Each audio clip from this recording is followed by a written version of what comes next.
City Clerk, would you call the roll? Alderman Wilson. Here. Alderman Holmes. Here. Alderman Tindem. Here. Alderman Grover. Here. Alderman Rainey. Here. Alderman Burris. Here. Alderman Fisk. Here. Alderman Braithwaite. Here. Alderman Nguyen. 9-0. We have a quorum. Welcome to the Monday, December 1st special City Council meeting. First item on the agenda is public comment. Given the number of people signed up, you can each have almost 3 minutes, but not quite. And please, if someone else has said what you're about to say, just say you agree with the other speaker. I'm going to call the first 4 names, and please don't feel you have to use all of the 3 minutes. Michael Tannen, Vaishali Patel, Lori Keenan, and Jessica Oldani.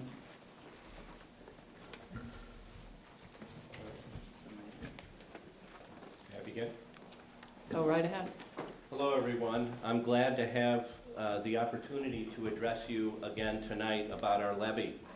We have a diverse roster of speakers tonight to talk about the depth and breadth of the services and partnerships Evanston Public Library provides. It is going to be a veritable Evanston Public Library love fest tonight, I hope. The speakers tonight will dispel the innuendos about the library and its board that we do not care about human services, crime, or social services. In the months to come, we will be regularly appearing before you to show you that the goodness and necessity of libraries are as self-evident to us as it is to you. Before I begin, however, with my substantive comments, I must make a plea for civility. Last week, 7 out of 9 of us were here, and we were accused of being out of touch, elitist, unrepresentative, and not caring about the broader social fabric of Evanston. This vitriol and the personal attacks have to stop. A bully pulpit should not be used to bully volunteers for lots of reasons. First, it dampens the volunteer spirit that Evanston is trying so hard to foster. Second, it disrespects our wonderful staff who are working throughout Evanston in outreach and public service. Third, it poisons the culture of philanthropy that Evanston Public Library is trying so hard to promote. Grants and donations are a major supplement to our levy. Anyone familiar with fundraising knows it is best to air those differences privately and not publicly. All of us are available to take your calls or emails at any time. When the 9 of us applied to be on the library board, we weren't asked the color of our skin or our socioeconomic status. The only litmus test was our love of Evanston and our love of libraries. We passed that test. We were appointed by the mayor and approved by all of you. We are trustees at large. We do not represent any particular ward. We are trustees for all Evanstonians. When an underfunded public library declines, it declines like a cloudy day, slowly and inexorably, without a visible moment of sunset. That's what happened to Evanston Public Library for many years before the library fund model was adopted. Slowly but steadily, the funding for the library decreased more and more to the point where the per capita spending for our libraries was far below our peers. The city ran the library, and the library allowed itself to be run by the city. There was no malice there. It just happened. It was only when the imminent closing of 2/3 of our system, that's when the board and the citizens galvanized to adopt the fund model.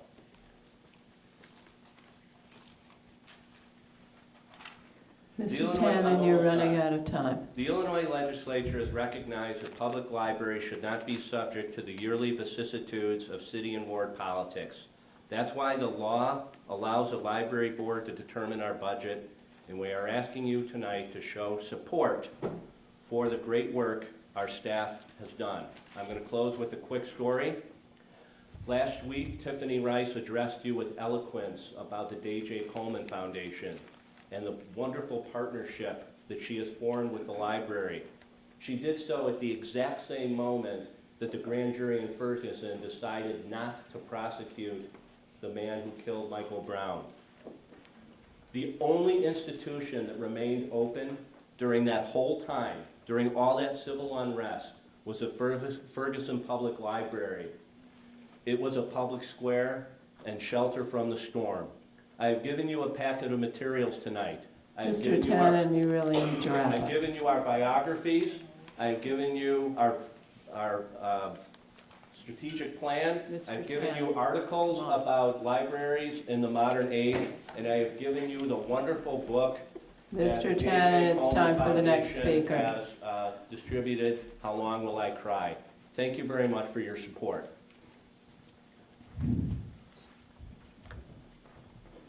Hello, I'm Vaishali Patel. I'm also on the library board. I'm actually going to read a statement written by Tori Foreman, who couldn't be here tonight, and she is another board member. Good evening, and I apologize for not being physically present at tonight's meeting. I'm currently dealing with an injured knee and have asked that my comments be read to you.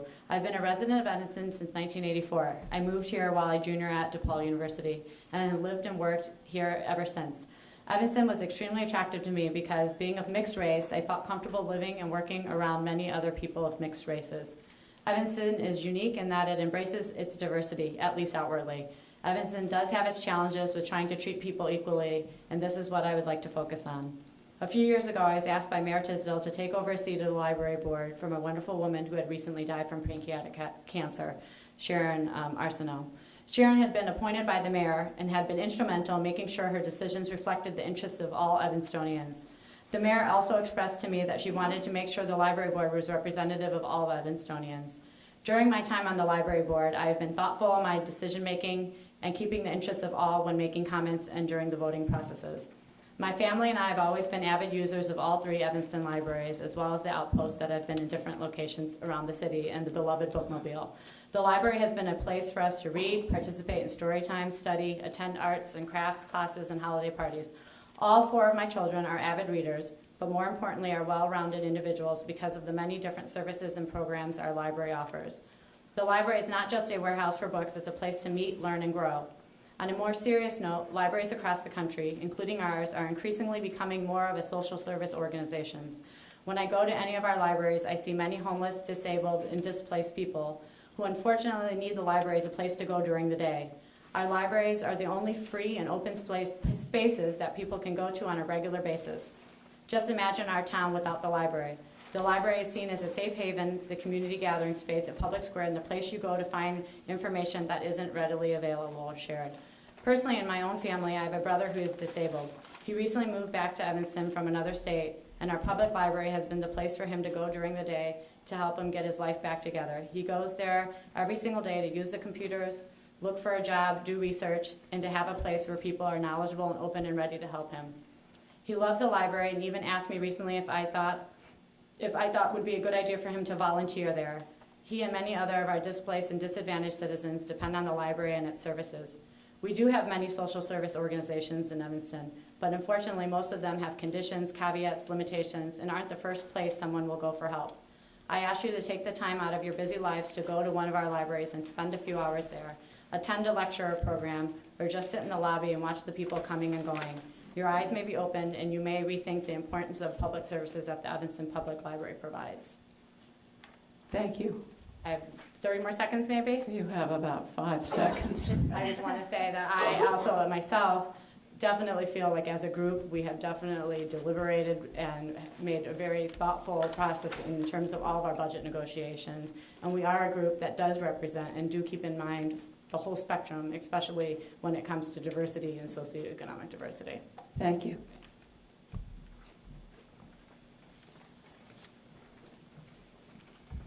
3 minutes, please, Lori. My name is Lori Keenan. I'm co-president of the Evanston Public Library Friends and also a board member of the D.J. Coleman Foundation. I'm speaking tonight to ask your support for the library's requested levy, but also as a community member who's concerned about the behavior of certain aldermen at 2 public meetings last week. It's prejudice when we presume to know something about someone by the car they drive, the clothes they wear, or the address where they live. To do so is to judge. Just because I live in the 7th Ward doesn't mean I have an easy time paying my bills or taxes, or that I haven't had my water service cut off, any more than assuming someone in the 5th or 2nd or 1st or any of the other wards has. When aldermen question the motives and intent of a library board based on where they live, even after they've been assured by our mayor that her selections were deliberately diverse, I find that insulting to a volunteer board, divisive to the community, and it borders on class baiting. The library board's requested levy represents a modest and necessary increase for the reasons that Michael Tannen stated earlier. It works out to roughly $25 increase on the median priced home in Evanston, $25, or just over $2 a month. One of the Evanston Public Library Friends members emailed Alderman Burris asking why she didn't support the levy. She replied that the increase is becoming, quote, a substantial burden for many property owners and, quote, hurts the most vulnerable in our community.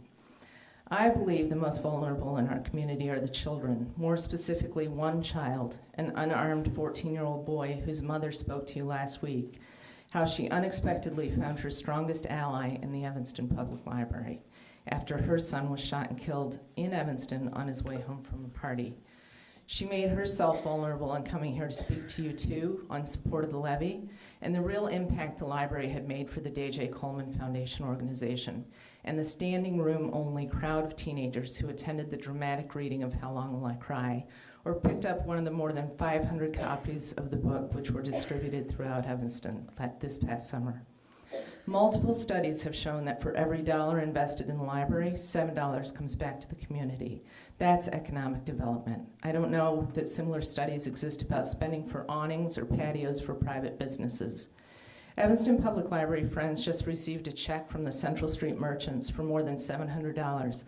That figure represents a small percentage of the sales on Central Street on one Saturday when shoppers could choose among 8 not-for-profit organizations that a portion of their dollars would support.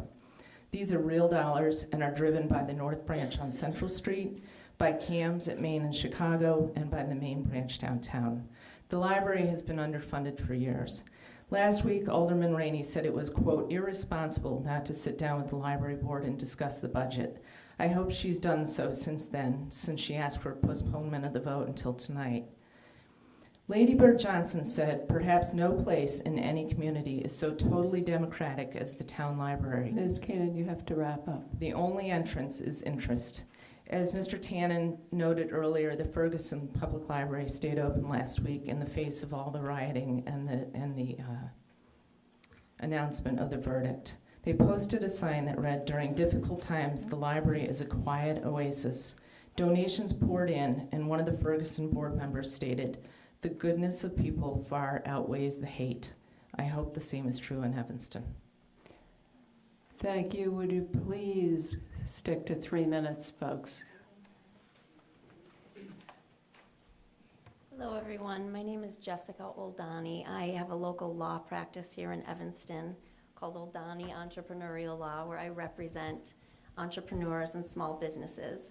And I'm here to speak on behalf of the library's joint efforts with the city through Next Chapter Evanston.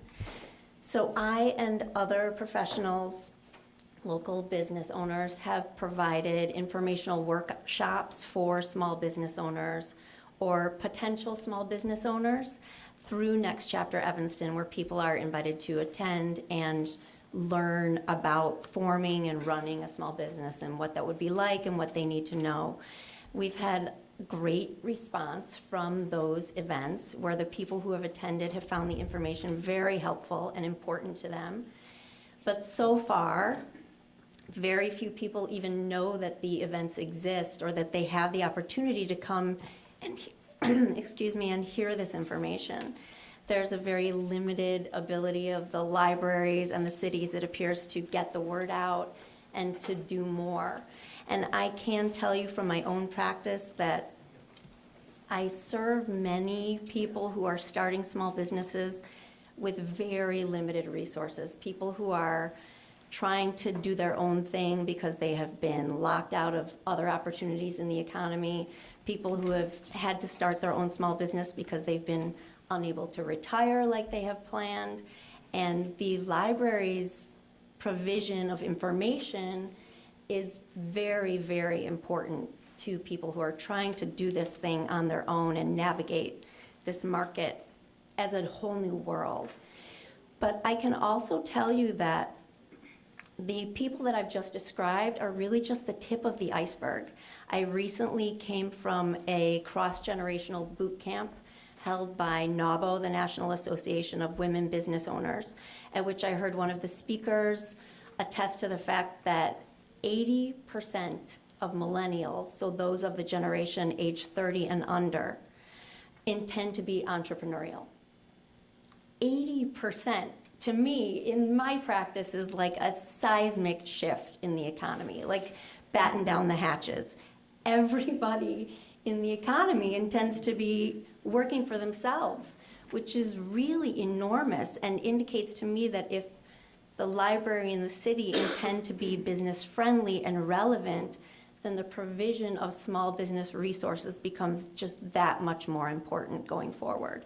So I hope that you will consider that Next Chapter Evanston is doing that and could do a lot more and could use your help. Thanks very much. Thank you. The next 4 speakers are Michelle Hay, Kristen James, David Marcel, and Andy Drelick.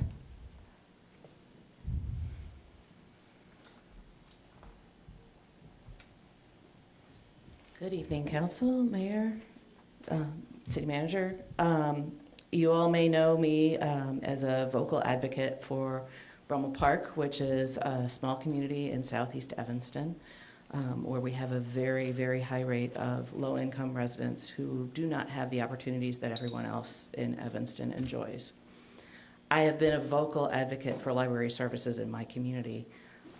I've been to any number of library board meetings. I have been privileged to meet with board members separately, and Karen Danzig-Lyons has spent quite a bit of time talking to me about how we can better serve my community and the people who need free services and access to educational resources that the library will provide. We, for years, have been ignored by the library in our little corner. And that has been a source of huge frustration for me because I view the library as one of the ways out of poverty. But now we have support for this program, which is one of the pieces of this budget, that offers early childhood education to all children in all schools in Evanston, including Oakton School, Washington School, and the Title I schools that are in the southern end of town who don't have access to a library branch or the main branch of the library. In addition, one of the projects that Ms. Danzig-Lyons and I were working on was marketing of the library to my community for the services that the library offers in things like job search, job training, and skills that adults may need. I find it interesting that there is opposition to an increase in the library budget when finally it seems like some of that money is coming to my community. It feels to me like when there is a branch on the north side of town, all of Evanston rallies to support it, but when money's coming to Brummel Park, then it seems like it's not the same response. So I would like the services that I'm paying for in my part of town. And some of that's line items in this particular budget. Thank you. Thank you.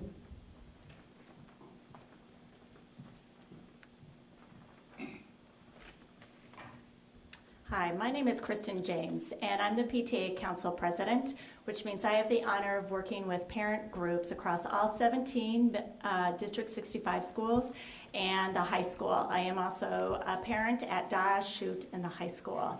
And one of the greatest rewards of my time as PTA Council has been working with the Evanston Public Library. They have been phenomenal in supporting education and building community. They are seen as an advocate, a resource, and a support to our school librarians and our parent groups.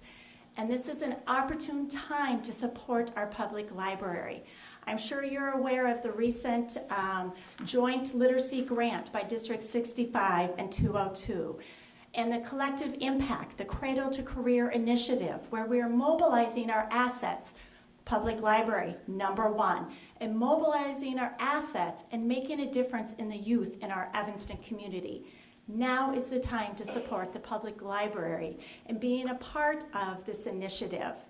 I'm sure you're aware of some of the programs that the library supports in our schools. The K-LEAP program, which is play-based, where it outreaches to all of our kindergartners and developing literacy skills and social engagement. And every kindergartner in the Evanston community visits the library and is given a library card. And recently, the library has been partnering with the YOU and bringing library services to our middle schools, in particular our Chute School, and making sure that our teens are supported as well. The Loft, the STEM program, Fuse, our science programs, all outreaching to the youth in our Evanston community. I'm sure you're also aware of our bilingual outreach and the recent award of the Heart of the Moon Award for our outreach to our Spanish-speaking community. As a TWE parent, I've had numerous parents, Spanish-speaking parents, approach me recently about what a great resource our library is. And without the library support, they wouldn't be able to negotiate what they need to do to parent their children and to be mentors and role model to their children in the Evanston community. And I'm sure you're aware of recently our partnership in navigating diversity and raising our children here in Evanston. Over 3 nights, we had over 400 participants come to the public library in a program that we're sponsoring called Navigating Diversity and Inclusion in Our Children. Over 400 participants. And we had over 30 children sign up for childcare on those evenings. This is a central location, a location that is safe for all of our parents and our children in the Evanston community. They also recently sponsored a special education resource fair where nearly 20 community agencies came together to talk about the services in our community for our children who have special needs. Mrs. James, I need you to wrap up. Thank you. So I urge you tonight to consider the importance of having a strong library in our school communities and a presence in our Evanston community. Thank you. Thank you.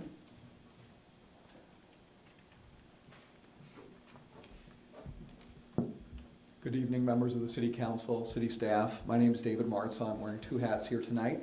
I'm a longtime Evanston resident, 23 years, kids through District 65, 202, one at college, one about to go, and my wife and I are both longtime supporters of the library. But that's the hat I'm not wearing tonight. I'm wearing the hat as the CEO of the Center for Economic Progress. We are an organization in Chicago, but with presence in 23 communities around Chicago and the suburbs, and we help low-income working families move from financial uncertainty towards financial security. And how, might you ask, do we do that? We do that by mobilizing 1,000 volunteers from all walks of life to help people deal with everything from their finances to preparing tax returns to startup businesses to dealing with complex legal issues. And we have found a willing partner here at the Evanston Public Library, where 2 years ago we had initiated our free tax preparation program in partnership with the YWCA in a pilot, but quickly outgrew very limited space they had. And working actually with Alderman Braithwaite, with then Assistant City Manager Joe McCrae, we scouted out a number of locations to bring our services, and we found a willing suitor in the public library. So let me demonstrate to you just in some raw numbers what kind of impact this has. We serve 25,000 low-income working families every year throughout Metro Chicago. The median household income of those people we serve is $16,000. We prepared 18,000 tax returns last year, 32 million in refunds brought back. Before we came to Evanston, we had already been preparing tax returns for Evanston residents in conjunction with our Community Tax Center at Truman College. We'd served in 2012 102 Evanston residents. The year that we brought our services into Evanston with the YWCA, we increased to 168 in total served.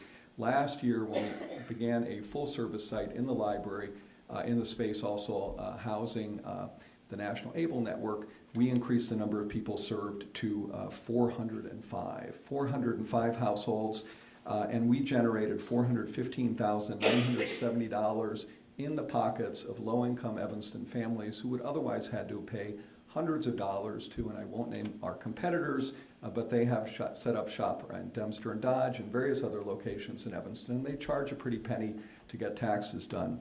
So how do we do this? We do this with 33 active volunteers, all of them from Evanston. We intend to grow this number this year. Our goals actually are to increase the number of people served to 460. We intend to recruit easily 45 to 50 volunteers. We have generated support from the Evanston Community Foundation, the United Way for these services, and we've also dipped into our own pockets and taken considerable risk that state of Illinois dollars will not be forthcoming in the coming year or may be cut. And we intend to offer services 2 weeknights and Saturdays. And not one city dollar has gone into these services, all of it in kind through the public library, which is providing the space in order for us to bring these services. So I'm not going to weigh into the politics of what has gone on in the past, but I would venture to say, just in terms of the numbers I have, and I'm glad to share much more, that this is a vital service, that there are many families, and I can guarantee you many more in Evanston who would benefit if we could grow this service. I need you to wrap up. And that the dollars actually are finding their way directly into the pockets of Evanston families, all of whom are significantly below the poverty line. So thank you, Thank Mayor you. Tisdall. Alderman Rainey. Just, would you not leave the podium? I have one quick question. Sure. You know, you should give us a proposal. I'd like to help fund you. Okay. But what does it cost the Evanston Library for you to provide your service at our library? Other than maybe you get free space rental. What else does it cost? Well, you would have to ask Karen Danzig-Lyons, but it is in-kind space. It would otherwise be heated, electricity would be used. It's in the space that is otherwise occupied by National Able Network in hours that they're not there. So there is, I think, very little quantifiable space. It's just an effective use of existing space. Right. And boy, do we support that. Thanks. Right. So Thank much. you, Alderman.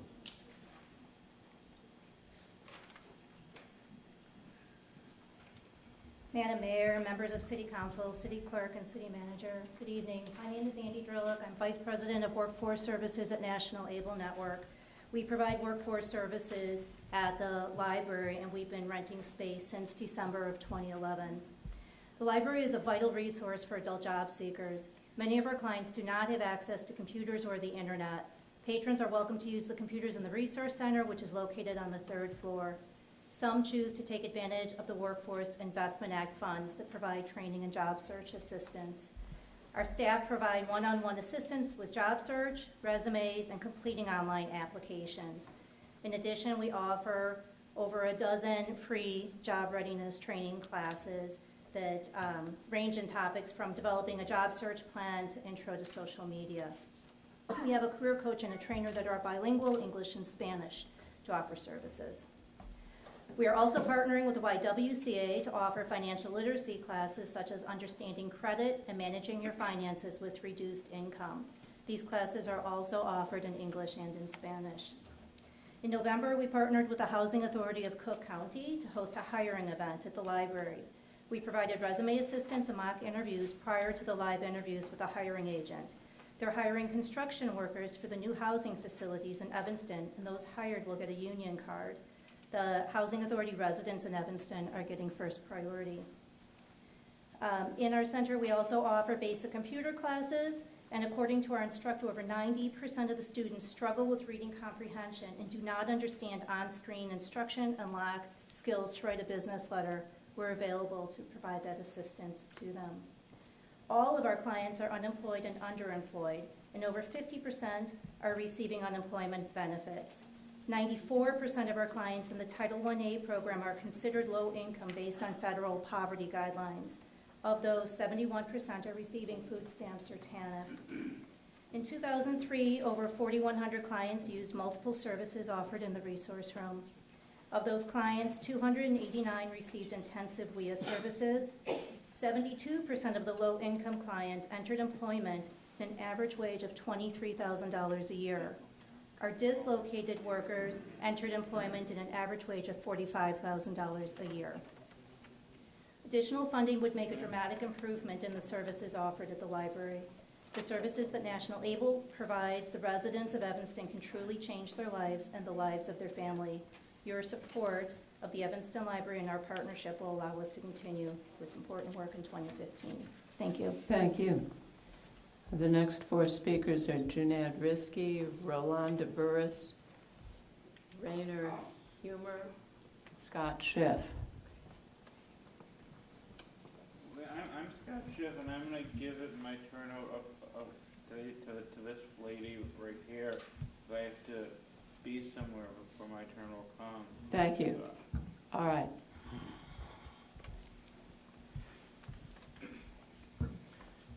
Junad Risky.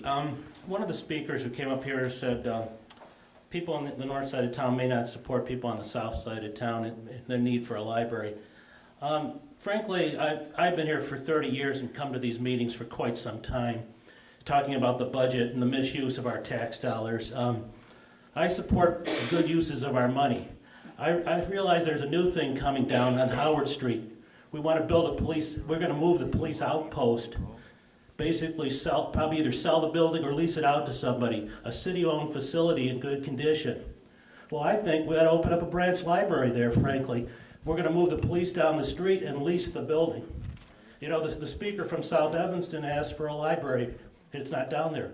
Why are we taking a public building on Howard Street, turning it into a coffee shop with taxpayer money, and we could open up a branch library? This is a kind of misuse of our tax dollars. As some of you recall, I was going down Howard Street and saw them building a patio with city workers. This is what's going on here with our money. And we have, you know, the library is asking for an 11% increase. Well, we've had a 44% increase in our water bills over the last 5 years. That's 4 times. But nobody on the council has any interest in asking what's going on at the water department, which I've been asking about for over a year now. And I'm going to keep on asking about it. So, frankly, you know, the people that have been insulted from the library, just like, you know, and people saying at the last meeting, there's some people like me who, they didn't say me, of course, coming up here at every meeting and raising questions and hurt, you know, hurting staff's feelings because I'm asking questions possibly is pretty interesting. It's really the misuse of our money here that's at issue. And I mean, frankly, the council telling, you know, the library board and other people they're doing bad things. Well, what, you know, building, you know, putting a coffee shop in a good public building that possibly could be turned into a branch library for the poor or the people more needy in South Evanston was a good thing. Is a coffee shop better? I don't think so. Thank you. Don't categorize part of this town. Thank you.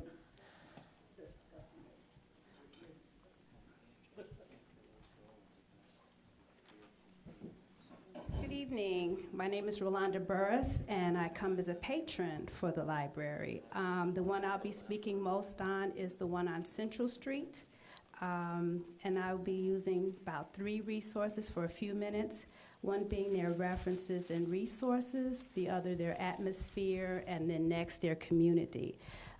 First and foremost, I would like for you to know that they are the heart of our community, and they provide services for a lot of patrons. I mean, you can walk in the library at any given time and you just see people going in and coming out. In terms of the resources, they offer a wide range, as most of you may know, and they provide excellent services. One for me, I requested material for PowerPoint and Excel.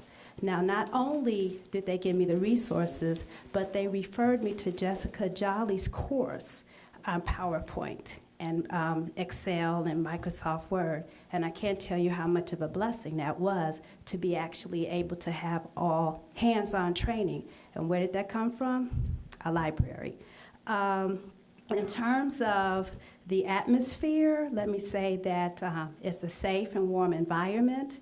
And our one on Central Street, if you've been there, it provides a reading area, Wi-Fi, but what I enjoy even more is they have a section for parents and children. And that's so awesome to have that in a library where the parents can bring their children. They have all educational needs and goals, or just even activities for them to use at the library. And then community, they are a part of our community. I mean, as I shared earlier, they have a large number of patrons that come in and out of their services. And one in particular, the 4th of July parade. I was there with my brother and my 2 nephews. So the parade had the library had their float, I'll say. And so I'm waving at the libraries, and they knew me by my name. They were like, "Hi, Rolanda." I mean, your library. Okay, how much can that mean? So my brother and my nephews were just like, "Wow, you mean the librarians know your name?" And so my brother, who cannot wait to go tell my parents, you know, the library staff actually knew Rolanda in the 4th of July parade. So then my mom, she went and tell several other people too. So to make it short, please, we need to keep this library. It needs its funding. I mean, especially today, as you heard all the other speakers, it's a safe environment. It's not just a safe, but it's a place where our young people can learn. And being in higher education for as many years as I have, helping students okay, you get me nervous, to help students survive academically. I mean, that's my job. And to be able to be a part of that and then to see the library being such a helpful resource in that venture, I just have to stand before it and ask that you please consider our increase for the library. Thank you. Thank you.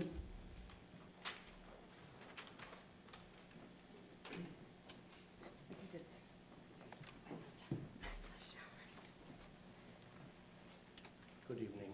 Good Mayor, evening. City Manager and council members. My name is Rainer Humer, and as an Evanston resident and as a dad, I'm aware, as you are, of many of the wonderful services the library provides. Tonight, however, as the director of the Crisis and Community Support Program and the partnership that we have formed with the City of Evanston since 2013, I want to draw your attention to many of the community support services that the library directly and indirectly provides to some of the most vulnerable and isolated members of the community. In 2013, at the very beginning of our partnership, we were invited to do a crisis de-escalation and communication training at the library for the staff. And many of the staff and the director afterwards asked us if we could somehow be a more permanent presence at the library, whereupon we agreed to place some of our interns at the library for a few hours each day that are supervised by licensed clinical social workers. And many of the library staff, through linkage to our social workers, have provided linkage now through homelessness shelters, to housing, to primary care, to mental health, psychiatric care, if indicated, and to our community support program and visits from licensed social workers into the community, to some, again, of the most isolated and vulnerable members of the community. So I would urge you to support the director of the library, the staff of the library, and the diverse patrons of the library to the very best of your ability. Thank you. Thank you. Joan, are you?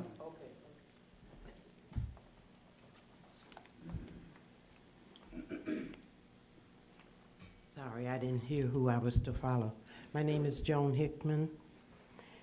I'm a native Evanstonian, and I know the library's history very well.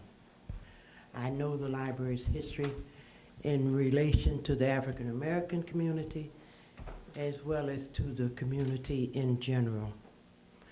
The library went through a rough patch there as far as servicing the African American community, but they have mended their ways.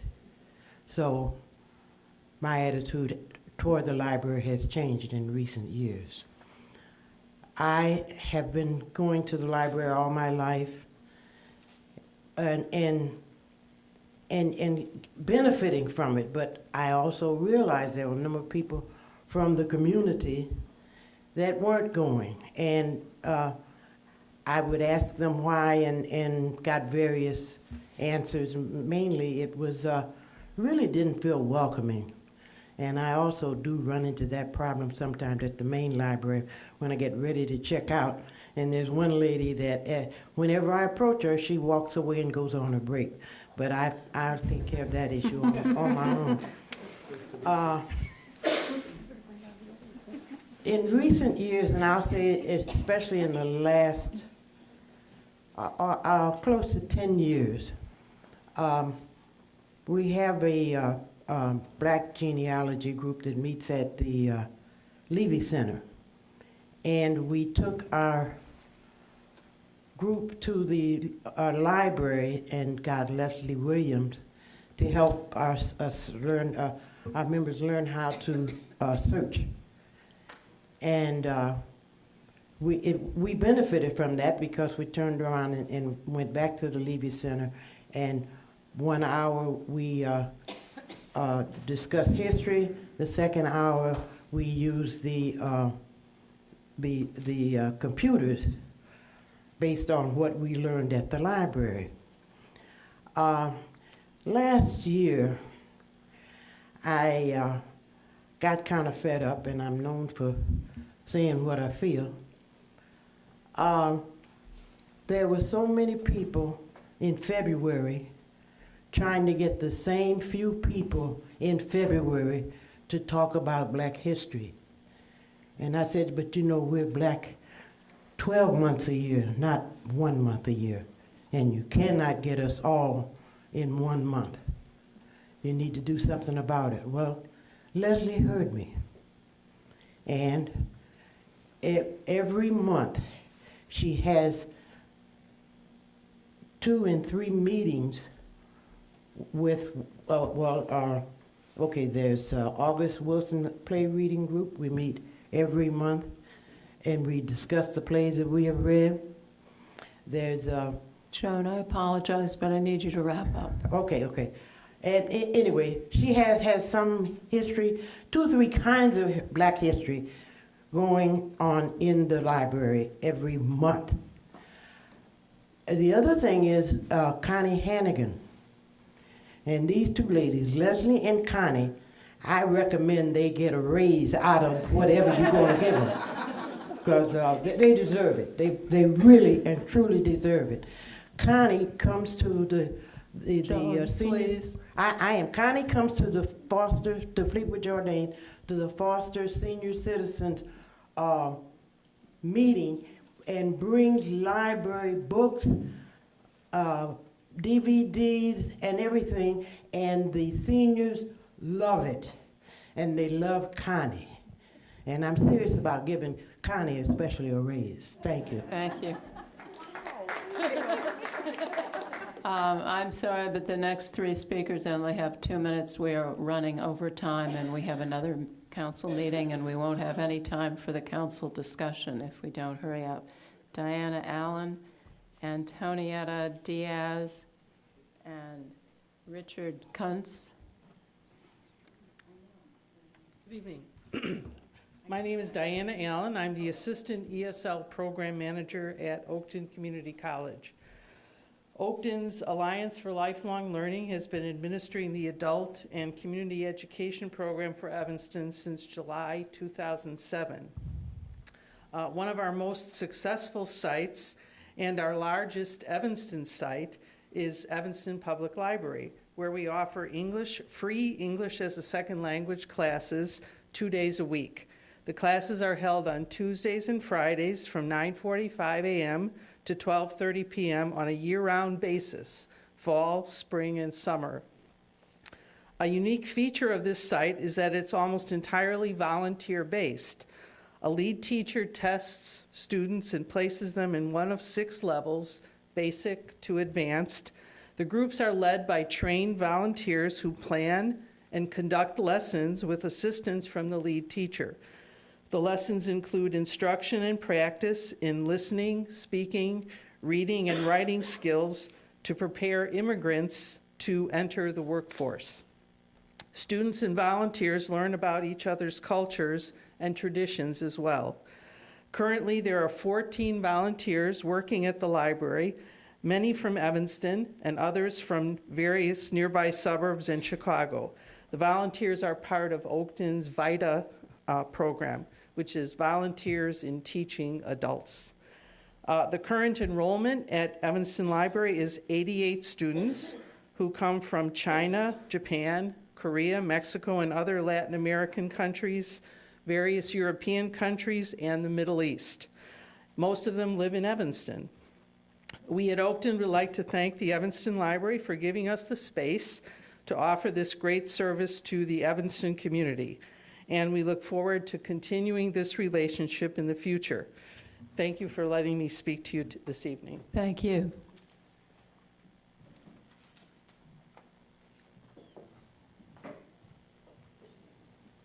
Good evening. My name is Antonieta Diaz, and I'm a resident of Evanston, but I'm here as a service provider to express my support to the library. I work for Connections, and last year we received a grant from the state of Illinois to implement the Affordable Care Act. And since then, since 2013, we have been serving the residents and helping them to access the application, the system, and enroll in health insurance. So we serve individuals from all walks of life, self-employed, others that have retired from one job, but they are not at the age of seeking retirement benefits yet, so they need to access their own health insurance. The bottom line is that we are also receiving a lot of individuals that are coming from surrounding communities, Skokie, Niles, some from Chicago, because they know that the services are being provided at the library. We have been very, very well received. We have evening and weekend hours, and also at the South Branch, they're opening the library on Thursday evenings just for us, so the individuals who come after work, they can access the services. So we are here to support what they are doing and to recommend that the services that they provide expand. As you know, the Affordable Care Act is very, very important. It's a basic benefits for all the individuals. So we have received the support that I believe me, no other agencies have received. Thank you. Thank you.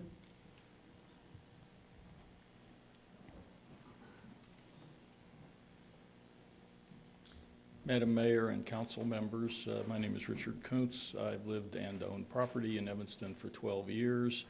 I don't like paying property taxes any more than the next guy, but I was appalled to learn that there are aldermen who don't support proper funding of the library. If you compare, the library board did a breakout which pretty much put Evanston in last place among the suburbs in per capita support for the library. If you look at our neighbor Skokie, which is not a wealthier community than Evanston, it looks like their library is about 50% bigger than ours. So I think that I've been inspired by, I use the library a lot myself, but I've been inspired by what I've heard tonight about the various communities that benefit from the library. And I think in terms of in keeping with Evanston's values, library support should be near the top. It hasn't been, and it should be. The proposed levy strikes me as a bare minimum of what we need, so I would urge your support. Thank you. That concludes public comment. Yes. If it's very brief, we have another meeting starting at 7:30. I understand. I'll keep it brief. Actually, I have a question. It's not clear to me why we're having this discussion about the library. If you could explain under the state statutes, I looked and I haven't seen that there's any authority for this council to approve or disapprove since you gave the power of levying in 2012 to the library board. So if you can point that out, I would appreciate it. We're not going to have a back and forth discussion for public comments if you... I'm making a comment. Okay, thank you. Because also in your own city code, there's no mention of this, and in the memorandum of understanding of 2014, there's nothing about that city council needs to We can have our attorney go over it with you later. That'd be great. And my second issue is it's unfortunate, as a point of decorum, I would think that the library board member should have a separate presentation to give to you and not take away from citizens' time in order to make citizens give their presentations. They should have been given separate time. So thank you. Thank you. That concludes citizen comment. Would anyone like to discuss the library ordinance or make a motion? Alderman Burris. Not surprising, I have several comments. I want to first address your comment, sir. There is a state limit statute. What the library board has asked for is to use the city council's home rule authority to go above that amount, approximately $600,000. That's, I think, the major part of the discussion, where many of the aldermen, the state statute limit, fine. It's going above is where I think there's been the issue. So that's, just want to respond to you on that. I'm thankful for this, the biographies that were given, so it helps me out with a couple of my comments. So again, I want to be really clear. My comments are direct and clear, that I believe that the library board is only concerned with the library and not taking into deliberations how the increase in taxes affects all other Evanstonians. I stand by my comments, and I have not seen anything that has changed that at all. So the list here of what the background on the people at the library. So you have 8 members of the library board, and I counted 18 degrees divided by 8, so about 2.25 degrees per library board member. So wow, a great educated group. That is amazing. Thank you for sharing that with me. And then I looked at the Bureau of Labor statistics. So if you earn a high school diploma over a lifetime, you earn about $1.2 million. A bachelor's degree, you earn about $2.1 million. And a master's, you earn about $2.5 million. And if you have a professional degree, like I know at least one of the library board members has, it's $4.4 million over a lifetime. That is a huge discrepancy in amount of money earned. Also, the Bureau of Labor Statistics reports that people with master's degree or above are less likely to be out of work, at a substantial difference between high school diploma and master's degree. Thus, I can completely imagine that in the deliberations with the library board, and even maybe the people that come to the library board, think that $25 or $40 or $100 annual increase may not seem like a lot of money for those with a master's degree or a professional degree. For most of us here in council, it probably doesn't seem like a lot of money either. But people that have a high school diploma or less, and we see people in the audience smirking, I don't think it's funny that people with high school diplomas and less can't make a living, can't live here, can't make ends meet. That extra money is really hard for them. It's a financial burden. Maybe many of you don't understand that, but I do understand that. Maybe they wouldn't understand your Quiet, please. The comparison of cities' funding per capita for library. The interesting part of what wasn't included in that comparison, and one gentleman mentioned Skokie. We aren't the same as Skokie. The Skokie has a lot more money than we do. Not per household, but on the city budget. Their taxes are lower than ours, and they have substantial amount of money from the mall. But if we're comparing cities, we have to look at funding for social services. So look at those cities. How much are they funding social services out of their general fund?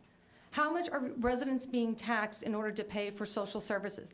Many of the communities you're comparing to do not have substantial social services or direct services by the city government. So you don't have a large, low, moderate income in there.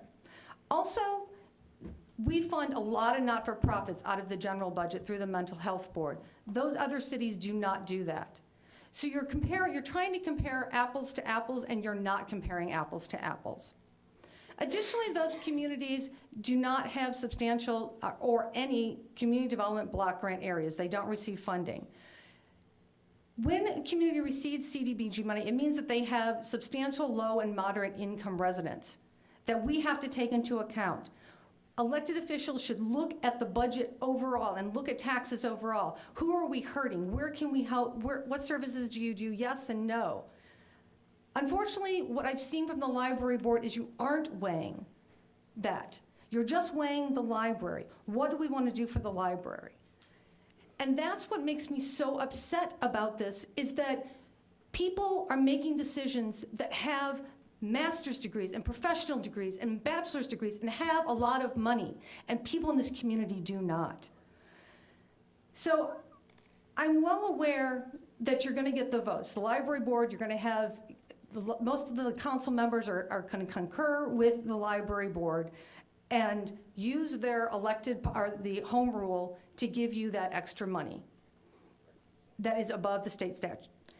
I am saddened by that many of the people on this council, there's I think 5 of us, maybe 4 of us, 5 of us actually, that have CDBG portions of the community. And why all 5 of us do not understand that it's an issue is really, really sad. So there's no point that the library, there's no discussion the library does good work. Why can't they do it with the state statute limit? Why do they have to ask for more? Why do they have to stuff their own purse and not understand that it's hurting other people in the community? Thank you, Alderman Rainey. Well, first of all, there wasn't one comment made here tonight about a program or a project conducted at the library that I don't 100% support and want to 100% vote to finance. The library's doing great work. It should continue doing great work with an incremental increase.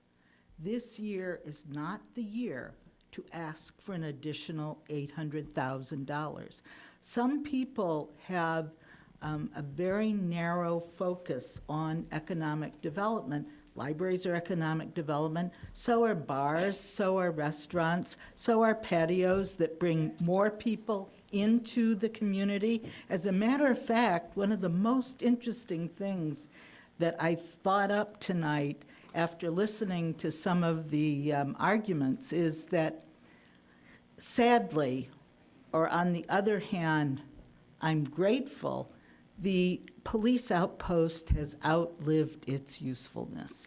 It is no longer needed for social service, taking care of people, rampant crime. About 13 years ago, the south end of town was virtually under siege. It was a disgusting, crime-infested place. Over the last 10, 12 years, it has found itself. It is a safe, wonderful place to live, and as a matter of fact, we've even lost a little of our CDBG area. So people are really starting to make it in the south end of town. We are no longer going to accept being the warehouse for the poor and the criminals, etc. It's a happy place. As a matter of fact, some of the most recent, well, over the last 2 years, I would say, meetings that have been held in the outpost to, let's say, do neighborhood watch or employment job readiness, 1 or 2 people come. And sometimes I'm one of the 1 or 2 people, so. And so is Michelle Hayes, one of the 1 or 2 people. So it's really outlived its usefulness. Any economic development that occurs on Howard Street adds to the revenues of the library. You have to expand the tax base. That's how you generate additional taxes without pinching the people more. So that's a big plus. I'm so thrilled that we had somebody come to us and say, we'd like to put an establishment, which we're not announcing yet, in the outpost. And we said, fine, please do not need, it's the most wasted space in the city of Evanston. So having said that, let's talk about some of the services that are offered at the library that are so fabulous. They're being provided by agencies that others fund. And that's a good thing. As long as the library has space, we should provide as much opportunity to services available in the community that get grants from other places that we can. I absolutely no problem with that. The library has no business asking for a 15% increase over last year, and I think it's $800,000 total. They need to pare it down. I asked them to pare it down. I asked about revenue. I was told one of the problems, the director told me one of the problems is they're not so sure they're going to get a certain amount of money from a regular grant that they receive from the state every year. Well, you know, none of us are sure of that. I think the increase should be incremental. I'm not supporting the 5%, the 10% water increase. I think that's a horribly regressive tax. And this is no better, really. You know, you can say how wonderful it is to serve poor people, et cetera, but the very poor people you're serving are going to get hit by the increase. You can say every single time we have a budget discussion, it's only $25 per year per this, $100 per year for this. Year after year after year, the cumulative effect is devastating. $2 this year a month? No. But when you add all the cumulative $2, $25, $50, $5 for water, $10, it all adds up. And eventually, it really breaks the back of the middle-income people. It breaks the back. When your average two-bedroom apartment rents in this town for over $1,500, give me a break. That is a very difficult road to hoe. And every time the water rate goes up, anybody who's renting, their rent's going to go up. That's all there is to it. It's very, very difficult. So I support the library's programs, absolutely. They are taking advantage. They told us when this separation took place that it would not be an increase. Several of us asked, absolutely no increase. No, this will not mean an increase in the budget. Regular incremental increases that everybody needs, fine. Our departments have been asked for a 3% cut. The library's asking for a 15% increase. It's wrong. It's wrong. And you can use words like bullying and poisoning in your introduction, but it doesn't affect me at all. What affects me is that we're going to ask the public for this kind of increase. And I think this council, I disagree with you. I think this council is not going to do that. Thank you. Alderman Grover. Thank you, Madam Mayor. I move our adoption of tax levy ordinance 135-014, which levies the annual property tax for the Evanston Public Library. This is an ordinance that was introduced more than a month ago on October 25th. Thank you. It's been moved and seconded. Alderman Wilson. Thank you. And Alderman Grover, I support your motion. Yes, it's true. This is an amount greater than what the library can make us do. And that's a decision we have to make. It's up to us.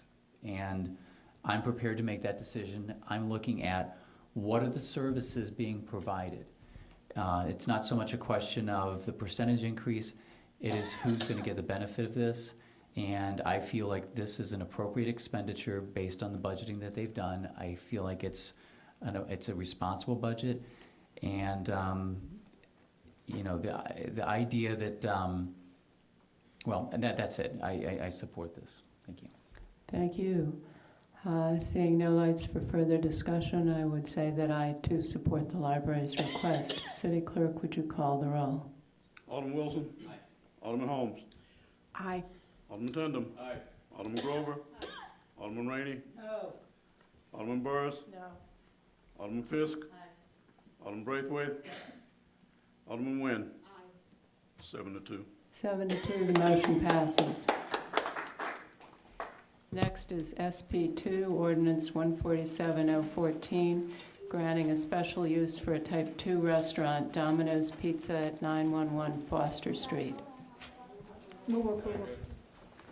Been moved and seconded to approve ordinance 147014. Alderman Fisk, did you want to speak to this? Yes, I did, Madam Mayor. I just want to say good night to Mr. Schiff. I'll talk to you later. Okay. I had voted against suspending the rules on this in order to give the neighbors a chance to meet with the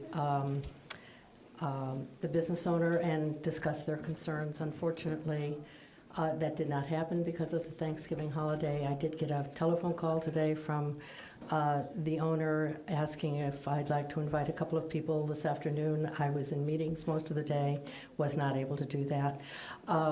My feeling about suspension of the rules is that I can support suspension of the rules when there is no citizen dissent. But when there is, I think our citizens expect the two-week delay between introduction and action. And I think that if there isn't any objection, that's fine. We'll go ahead and suspend the rules on the recommendation of the ward alderman. But in this case, I couldn't do that. I had substantial concern from folks in my ward about delivery service late at night, and on that basis, I asked for more time. Unfortunately, didn't get it. Tomorrow's our ward meeting, and the vote will happen tonight. So, but I will continue to speak out against suspension of the rules in any case in which citizens actually have not had or need more time and an opportunity to meet and address the issues. Thank you. Alderman Holmes. Thank you, Madam Mayor, and to Alderman Fisk and to the rest of the aldermen, I'd just like to say that when there is controversy about an item in another ward, if you would let us know, and also if we let the citizens in another ward know about meetings beforehand, like the zoning meeting would have been the perfect place for them to come and express those kind of concerns. I'm happy to always try to do things like that. So if we could do that, after the last week's meeting, I received several emails, which I did forward on to the mayor and to the city manager and to our community development director, to just let them know that people in the ward are in my ward where it's going to be located are certainly in support of it. So that's why we needed to push it. We also know that the owner has put substantial money into it, and it's very important that they move ahead. So that's why we wanted to suspend the rules. We wanted to suspend them so they could start to bring more money into our community. Thank you. Seeing no lights for further discussion, City Clerk, would you call the roll on ordinance 147014, granting a special use for type 2 restaurant Domino's Pizza? Alderman Wilson. Aye. Alderman Holmes. Aye. Alderman Tindem. Aye. Alderman Grover. Aye. Alderman Rainey. Aye. Alderman Burris. Aye. Alderman Fisk.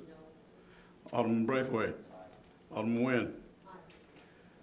8 to 1. 8 to 1, the motion passes. That completes our agenda. Is there a motion to adjourn? Well, it's not on the agenda. You want to call of the wards? All right, would you? Yes, you may. I don't have anything about my ward. I was very concerned tonight about comments that I heard from several speakers, and that is that our social service agencies that we fund, I think, in a generous way, are not the first stop for some very needy people. In fact, the implication was they're really not the first stop for anybody, hardly. And so I'd like us to communicate with the agencies that we fund and find out what's going on. Why are they not the first? It seems to me that one speaker tonight said that a lot of the library services aren't known by people in the community, and others said that it's the first stop that the most needy make in order to get social service. And that really concerns me, because when we speak to them in terms of funding them and reading their proposals, their argument is that they're overwhelmed and flooded with people coming for services. And they frequently don't get enough money to serve everybody. So I would like our city manager, Yvonne Thomas, et cetera, who's ever responsibility that would be to look into that and get back to us on that. Okay. I mean, statements made tonight, I trust were responsible ones, and And Madam Mayor, Alderman Rainey, as I think we have come before the council on a couple different occasions over the past few months, this is an ongoing dialogue, and I think that there are still disconnects in the community among all the services we provide. I think the discussion that the Human Services Committee's had with the Mental Health Board is a part of that, and staff continues to have that discussion. I think it would be appropriate, Madam Mayor, to come back with a report on our ongoing efforts to perhaps the full council, maybe sometime in the early spring, and we can incorporate Alderman Rainey's concerns into that discussion. now, what I want are the facts. I don't want to have a dialogue. I just want to know, is this really happening? Are people really not getting served in the way they should be by our social service agencies? Have they? It seems to me that they've been reaching out. And I think the answer is yes, that there is so much need in our community coming from so many different areas that really your city staff is trying to work with our partners in these nonprofit groups to connect as many dots as possible. But I think I can say from my discussions with these organizations that yes, there are people who are still not being served, and we have to work that much harder to make sure everyone has advantages to those services. Well, maybe then you can get us some advice as to how we handle proposals from these agencies who say they are serving if they're not really serving. And I think Alderman Rainey, members of the council, that again, that dialogue is continuing and will continue into the new year. So I guess I'm not getting it. So you'll get back to yes when you have the I know answer. more about dogs than this town. Alderman Fisk? Madam Mayor, are we having call of the wards or not? It's not on the agenda. Okay, may I make an announcement then? Yes. For anyone who did not get the notice, unfortunately, there was a glitch about sending out the notices for the first ward meeting tomorrow night. So first ward meeting is tomorrow night, 7 to 9 p.m. at, thank you very much, the library. See you then.